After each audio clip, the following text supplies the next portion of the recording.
இப்போ என்ன ரெடி ஆகிட்டுக்குது?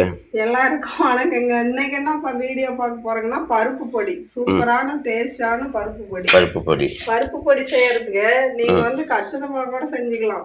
ஆனா எங்களுக்கு என் பொண்ணு வெளிநாடு போறதுனால கொஞ்சம் சேர்த்து செய்யறேன். சரி, ஓகே. இப்போ 1/2 கிலோ துவரம் பருப்பு, 1/2 கிலோ உளுத்தம் பருப்பு, 1/2 கிலோ கடலை பருப்பு, 1/2 கிலோ பாசி பருப்பு, 1 ஸ்பூன் கடுகு டேஸ்டாக இருக்கும்.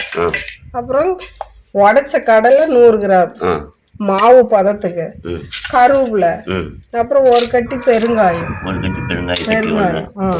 பூண்டு இடிச்சு வச்சிருக்கிறேன். இப்போ காரத்துக்கு இந்த மிளகு போட்டு ஜீரகம். இப்போ உங்களுக்கு மிளகா ஒவ்வொன்றும் காரமா இருக்கும். காரம் ஒரு மிளகா கம்மியா இருக்கும். அதனால காரத்துக்கு ஏற்ற மாதிரி மிளகா. Okay okay. உப்பு, அதுக்கு உப்பும் வச்சுட்டாச்சு. எண்ணெய். சரி, ஓகே, செய்யுங்க பார்க்கலாம். Okay okay. வறுத்து எடுத்துக்கலாம் சூப்பரா. முதல்ல பருப்பு வறுத்துக்கலாம்.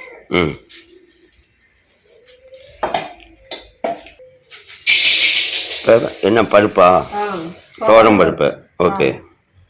துவரம் பருப்பு கம்மியா போட்டு லேசான அனல்ல கை விடாம கிண்டணும். சும்மா லைட்டா கொஞ்சமா எண்ணெய் ஊற்றிக்கலாம்.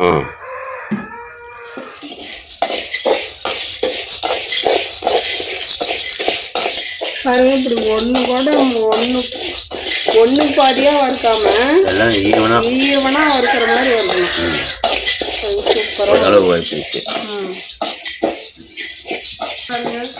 சூப்பரா வறுத்துருச்சு. ஒரே மாதிரி ஈவனா. ஓகே ஓகே, எடுத்தாச்சு. அடுத்து கடலை பருப்பு.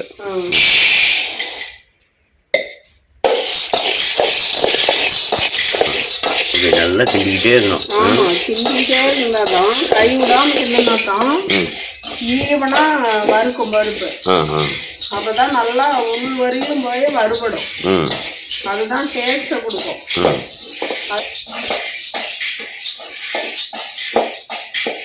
வெந்துக்கிட்டா?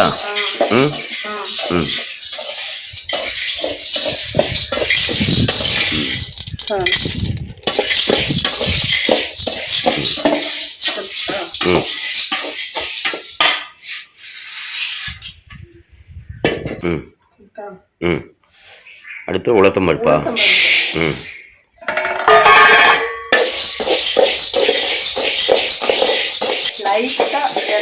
லைட்டா எண்ணெய் விட்டுக்கணும்.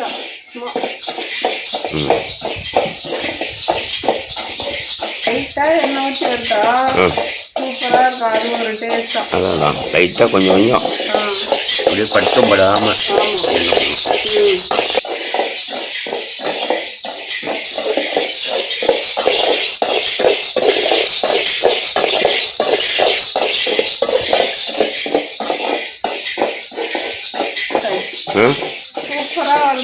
சூப்பரா வறுத்தாச்சா? உளுத்தம் பருப்பு வாசமே சூப்பரா இருக்கு. ஓகே.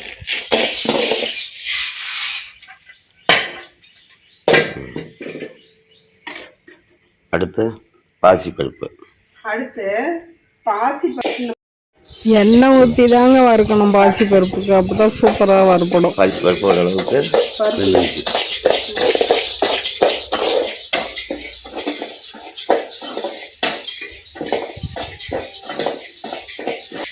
வறுபட்டுருச்சா? சூப்பராக வறுத்துருச்சு. பார்த்தீங்களா?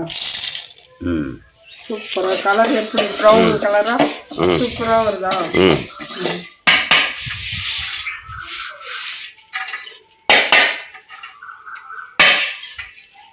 அடுத்து பொட்டுக்கடலை. மாவு பதட்டு தருது. ஒன்று கட்டான முறையில் பண்ணிட்டா பொடி சூப்பராக இருக்கும். பொட்டுக்கடலை ஓரளவுக்கு சீக்கிரமாக வறுபடுது. இது சீக்கிரமா வறுத்துடும், ஏன்னா இது வறுத்த கடலைங்கிறதுனால. சரி, எங்களுக்கு வறுபட்டுருச்சு. ஓகே.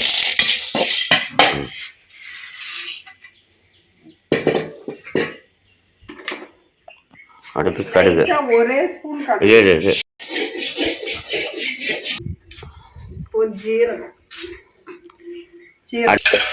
ஜீரகம். இது வறுபட்டுருச்சா? ஒடிஞ்சிச்சு. Okay okay. வாசம் பாரு எப்படி இருக்குது, வாசம் செம்மையாக இருக்குது. அடுத்து கருவேப்பிலை. கருவேப்பிலைக்கு நம்ம எப்பயும் சொல்ற மாதிரி கொஞ்சமா உப்பு, கல் உப்பு, அப்பதான் அந்த ஈரத்தன்மை இழுத்துக்கும்.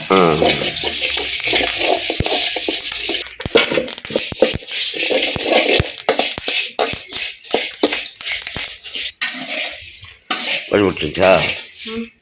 இன்னும் வறுக்கணுமா? பத்தலை. வறுபட்டுருச்சா? அது தனியாக கொட்டி வச்சிடலாம். கொட்டி வச்சு கொஞ்சம் வெயிலில் காய வச்சுக்கலாம். ஏன்னா வறுபட்டுருச்சு, ஏன்னா அதை கொஞ்சம் காய வைக்கணும். அடுத்து வறுபட்டுருச்சு, இருந்தாலும் ஒரு 10 நிமிஷம் அப்படியே காய வச்சா சூப்பராக இருக்கும். ஓகே. இப்போ மிளகா.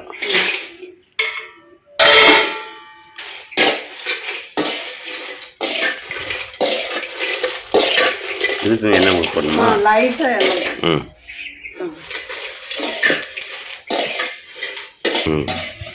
மிளகா வந்துடுச்சா?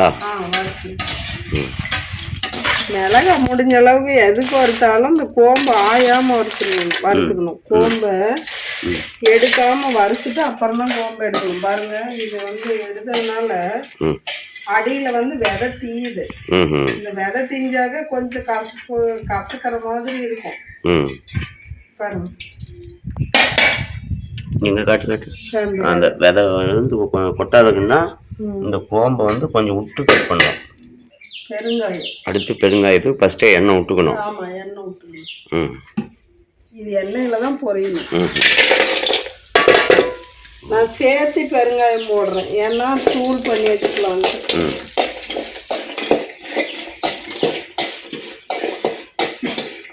சரி, பெருங்காயத்தூள் கடையில வாங்கறத விட இந்த மாதிரி கட்டி பெருங்காயம் வாங்கி இப்போ நல்லா எண்ணெயில போட்டு பொரிச்சு தூள் பண்ணி வச்சுக்கிட்டா இது சூப்பரா இருக்கும்.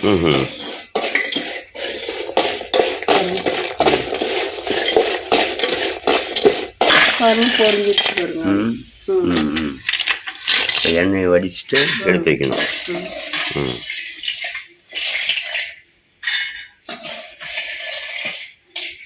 அடுத்து பூண்டு நசுக்கி வச்சு பூண்டு அப்படியே துள்ளி இது பண்ணாத, அப்படியே இது பண்ணணும். மேல் தோல் எடுக்காம பூண்டு இது நல்லா எண்ணெய் ஊற்றி ஒரு முறை நான் ஓரளவுக்கு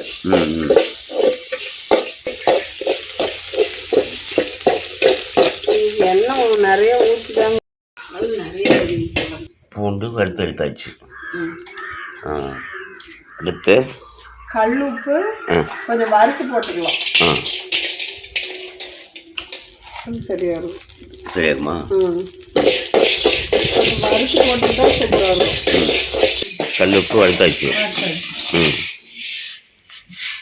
பருப்பொடிக்கு எல்லாம் வறுத்து எடுத்தாச்சு. சூப்பரா. நான் 2.5 கிலோ பக்கமா எல்லாம் ரெடி பண்ண போறேன்.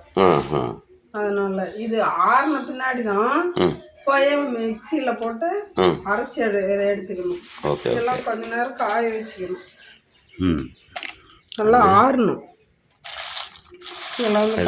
பருப்பு இதில் சேர்த்தியாச்சு. பெருங்காயம் தான் இருக்குது, பூண்டு பூண்டு. பெருங்காயம் இவ்வளோலாம் போடுறது இல்லைங்க, இதில் பாதி தான். பாதி நான் பொடி பண்ணி வச்சுக்கிறதுக்காண்டி கொஞ்சம் சேர்த்து வறுத்து வச்சுக்கிறேன் பெருங்காயம். சரி, ஓகே. பாருங்க, பருப்பு பொடிக்கு சூப்பராக வறுத்து எடுத்தாச்சு. இப்போ மிக்சியில் போட்டு அரைச்சிக்கலாம். பருப்பு பொடி அரைச்சி ஜல்லிச்சு வைக்கணும். எங்கே போட்டு அரைங்க பார்க்கலாம். மிஷினில் கொண்டு போனால் அரைச்சி கொடுத்துருப்பாங்க, எங்கே தூக்குறதுன்ட்டு நானே அரைக்கிறேன். பாருங்க, மிக்சியில் போட்டு பருப்பு மிக்சியில் போட்டு அரைச்சி ஜலிச்சு விட்டோம் மாதிரி போடுங்க.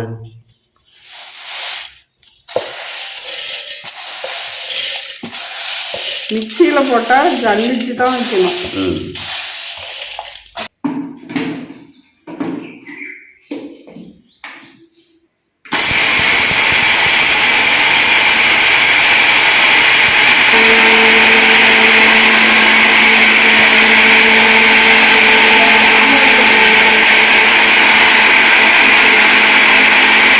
சாம்பார் பொடி, பூண்டு பொடி, பருப்பு பொடி, சாம்பார் பொடி, பூண்டு பொடி, அப்புறம் எல்லா பிட்டும் ரெடி பண்ணி வச்சாச்சு. பவுட்ரு நல்ல பவுடராக ஆயிடுச்சு. போட்டு ஜல்லிங்க பார்க்கலாம்.